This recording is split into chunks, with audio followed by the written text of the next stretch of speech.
Magandang araw mga kaibigan. For today's video po, magluluto po tayo ng pit curry. Yan po. Lagay lang po natin sa pressure cooker yung mga paa. Yan, masarap po to. Pwede rin pong pulutan, ulam. Nasa inyo na po yan mga kaibigan. Yan, pagsama-samahin lang po natin yan. Yung mga rekado niya. Yan, konting suka. Siguro mga 2 kutsara suka po. Pamintang pino. Yan.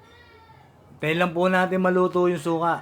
Yan po, pag naluto na po yung suka, haluin lang po natin ng konti. Yan. Lagyan na po natin ng gata. Ilagay na po natin yung gata.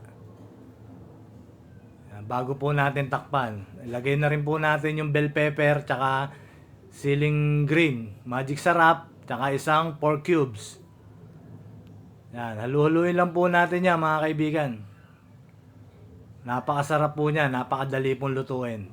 Takpan na po natin. Pakuluin lang po natin mga 15 minutes mga kaibigan sa pressure cooker. Yun. Sarap po yan mga kaibigan. Mas masarap po yan pag may katernong tinatagay mga kaibigan.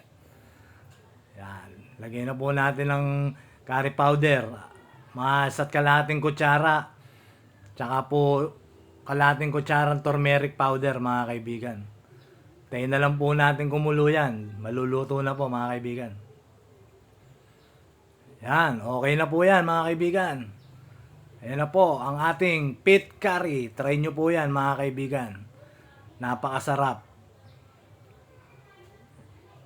Yan. Isa rin po sa masustansyang pagkain yan. Sa taglay niyan, gelatinous mga kaibigan. Maganda po sa tuhod yan. Yan na po ang ating pit curry. Manan po natin mga kaibigan ang ating pit curry. Po, napakalambot.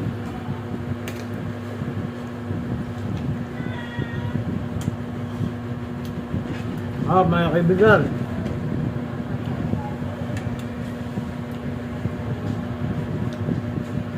pati buto kain mga kaibigan. Sa perfect bite po tayo.